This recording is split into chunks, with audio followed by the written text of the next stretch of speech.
Unless otherwise, they are going to reveal the owner or the new suitor.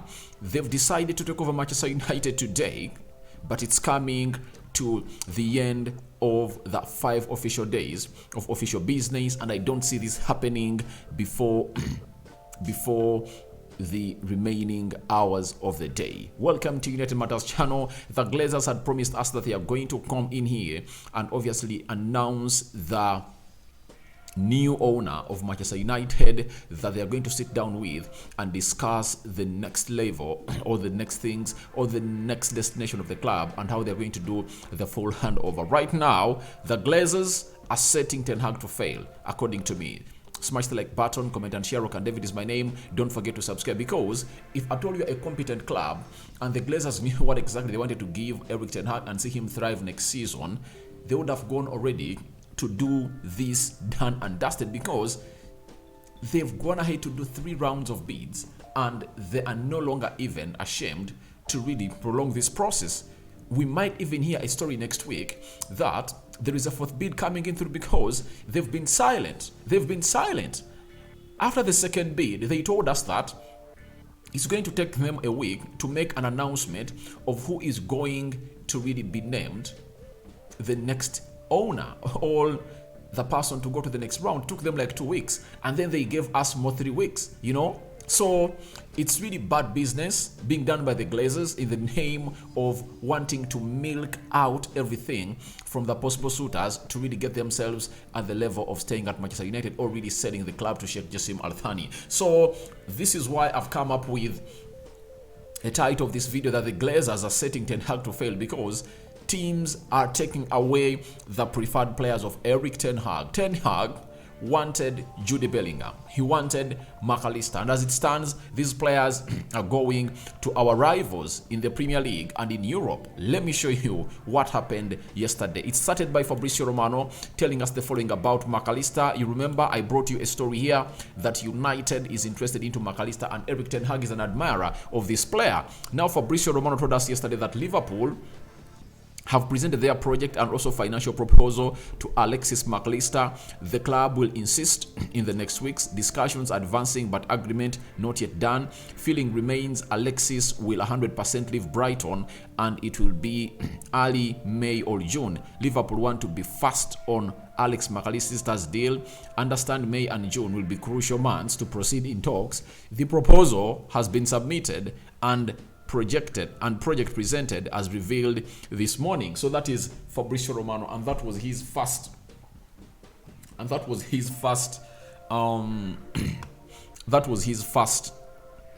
tweet about McAllister to Liverpool. Liverpool are really trying to convince the player to join them, and then today he has gone ahead to let us know that Alexis McAllister is keen on Liverpool move. There are still details to be clarified before full agreement on personal terms. Understand negotiations will continue in the next 2 weeks.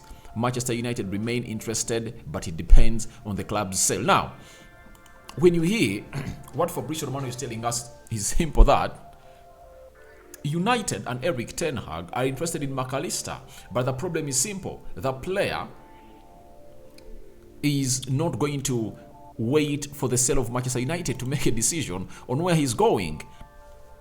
If Liverpool knocks on the door, I think McAllister will go there, and they've already knocked on the door hard, and McAllister have had the knock on the door, and guess who is knocking? McAllister opens. It's Liverpool. Liverpool have gone ahead to present him the financial proposal to the player, and this player is really going to Liverpool, and we are losing quality to the nemesis of Manchester United. You watched McAllister yesterday. He never played in his usual position. He was played in a double pivot because he can play as a central defensive midfielder, and he can play in a double pivot. Caicedo played as a right back, because they had no options to play into that position. So as it stands, it just came out into the know of Manchester United that we are really setting our manager to fail. He's not getting his first choice players. And it shows you that he wanted McAllister. And for any competent club, they should be doing deals right about now. Look at Liverpool. They know that they were shite into the midfield, and they've gone ahead to first go ahead and really get in McAllister. You know, they are talking to Mason Mount. They might also get in Caicedo. You know, there is Paulinho. There is Matthew Nunes. They are looking at a vast majority of the viable midfielders in the world to see to it that they really make it 80% signed before they go to the preseason. And that shows you that a competent club has to do that. If you're not doing that for Erik ten Hag, you are setting him to fail. Why? This season, if Ten Hag had Casemiro, Anthony, Eriksen, Lisandro Martinez, and Malacia on time, you get, wouldn't have lost to Brighton, wouldn't have lost to Brentford. Those two games, wouldn't have lost them, I understand. Would have been having right now close to 70 points. Their games, I believe, wouldn't have gone ahead to lose, even if we played Man City when we were having all those players, you know, when they had been part of our preseason, and Erik ten Hag had built his first team in the preseason very well, not integrating in those players in the 3 weeks later in the start of the season, I think would have gone ahead to do the needful and obviously give the best of performance from the team of Manchester United. And it's not only this player that Erik ten Hag is missing out on. We've heard it from several correspondents of Manchester United, Samuel Lucas, James Dunker, Rob Dawson, etc., that Jude Bellingham is one of those players that Erik ten Hag admires and would love to see him come at Manchester United. Now, because of the delay of the sale of Manchester United, Real Madrid are close to complete a deal to sign Jude Bellingham, confirmed. Negotiations are progressing to the final stages. Personal terms are also agreed or are almost agreed. Juni Calvert, crucial again. New meeting has been scheduled to complete the agreement with Borussia Dortmund. Now, this is a player that we all wanted to be at Manchester United, that is Jude Bellingham, and we would love him to play in the midfield alongside Casemiro. But guess what? It is not going well for Erik ten Hag, and he's losing all his first choice signings. You know, he's not getting his first choice signings. You know, the Glazers are just putting us in a position that Chelsea was into last summer. Chelsea's sale takeover, I think it ended in, I think, the late weeks of April. It took Chelsea 2 months to sign a player, that is Raheem Sterling. That's it. And they had to make quick signings and quick fixes. And for Chelsea, at least they had most of their signings in the preseason with them. So, how is it going to be for Manchester United, a team that only had one player go with them to the prison, that is Malacia, and this time round we are having a scenario of a takeover.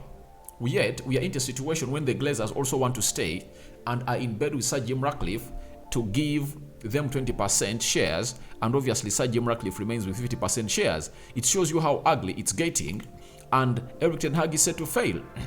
I'm not going to say that Erik ten Hag is going to be sacked next season, because I believe he's a very good manager, turn around things. But if we want to compete at the levels of Man City and not compete for only the 4 positions to go and qualify for the Champions League, I think this is high time the Glazers gotten to know that they've done enough to ruin this club for the last 18 years. This is the time they're supposed to do something right for once and get us to the levels they're supposed to be by backing Erik ten Hag. How do you back Erik ten Hag? Announce the takeover decision. Even if it's the Glazers staying with Sir Jim Ratcliffe, we will know that a decision has been taken, and now the mantle is onto those two to deliver signings that Erik ten Hag wants. If it's Jassim Al-Thani, let him find himself in a position of really providing the manager what he wants. So, it's really a farce that the Glazers put out a statement through the Rain Group that maybe the takeover will be done by the March towards the spring, but obviously we are nearing the summer. We are through the spring, we are through the autumn, and we are into the summer. And guess what is happening? no decision made yet by the Glazers because they want money and they're just trying to really do the needful and obviously play the L game that is costing Erik ten Hag. So to me, that's why I'm telling you that the Glazers are setting Erik ten Hag to fail. That's it. But amidst them setting him to fail, this manager has some good players that are really coming in from loan that he wants to really look at closely and make a decision.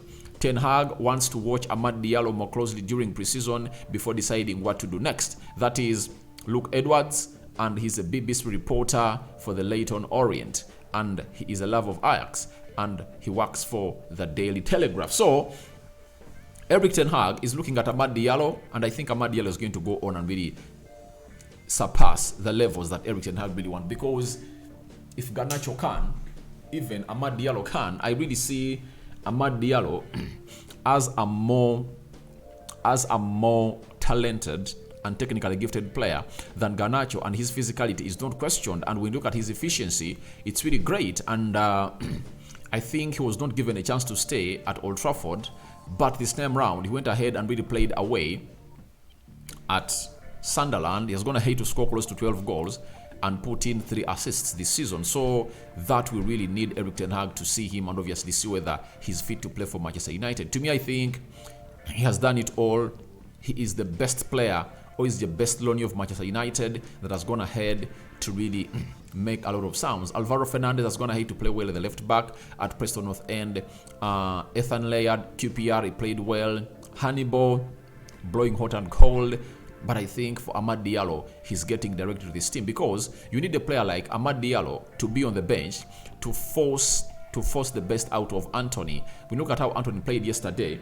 He couldn't really come out and really make a decision on really giving us the best that we deserve in the final third. That's it. And he got a stupid yellow card that would have resulted into a red card if at all Fred never came up early enough to really get hold of him, to stop him from really doing what he had to do at that particular period of time when he really hit, is it Webster, and obviously they had to collide. So I think it's really ugly for a player known as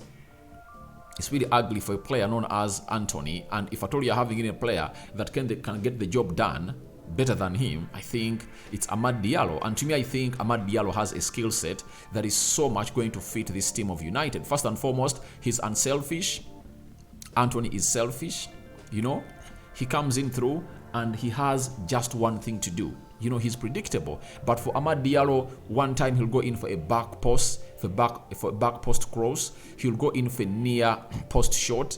He'll go in for a curling shot on the far post. So sometimes he'll just find out a pass to call in for a return pass into the 18 box area of the opponent. That is Amad Diallo for you. So I think Amad will really convince Erik ten Hag, and I think the decision is going to be made that is going to have him for keeps, because one of the things that we are not having at Manchester United are really homegrown players. He came in at the age of 18 in the summer of 2020. That is Amad Diallo, and he has been here for 2 years, and obviously he is going to make 21, and I think he's going to be seen as a homegrown player. That's why when United brought him in, they first played him into the reserve team, and they later brought him into the A team. That is Amad Diallo for you. So as it stands, it's Amad Diallo, and Erik ten Hag needs to really look through this plan. I think he's going to impress the manager. Now, Luke Shaw has gone ahead and really taken the blame and owned it for how he really got hold of that ball and costed us a point yesterday. He said it hurts a lot last minute, last action. I got a little nudge, but of course the hand shouldn't be there. It cost us the game and it's tough. That's Luke Shaw for you. Then Owen Hargreaves, formerly of Manchester United, said Luke Shaw was playing volleyball when your hand is